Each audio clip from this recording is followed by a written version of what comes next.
Welcome to Not Milk Never Milk. Subscribe if you're lactose intolerant. In this video, I will show you how to make delicious rice noodles with shrimp. First, let's get our ingredients ready.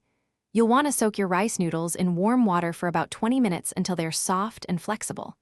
While those are soaking, peel and devene 1 pound of shrimp, making sure to pat them dry. Then, chop up your favorite vegetables, like colorful bell peppers and crisp carrots, and mix up a simple, savory sauce. Now, let's get cooking. Heat 2 tablespoons of your preferred cooking oil in a large skillet or wok over a medium-high flame. Add your prepared shrimp and cook them for just 2 to 3 minutes per side until they turn a beautiful pink and are opaque. Remove the shrimp and set them aside. In the same pan, quickly sauté some minced garlic and fresh ginger for about 30 seconds until fragrant. Next, it's time to bring everything together.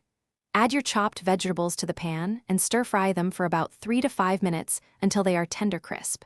Make sure to drain your soaked rice noodles very well before adding them to the skillet. Now, pour in your delicious prepared sauce, ensuring it coats all the ingredients evenly. Gently toss everything together for 1 to 2 minutes, allowing the flavors to meld beautifully. For the grand finale, let's add the finishing touches. Return your perfectly cooked shrimp to the pan with the noodles and vegetables. Give everything a gentle toss for about 1 more minute, just to heat the shrimp through. To add a burst of freshness, garnish your finished dish with some fresh chopped cilantro or thinly sliced green onions. Serve your homemade rice noodles with shrimp immediately and savor every delicious bite. Thanks for watching. If this was helpful, leave a like and consider subscribing. See you next time.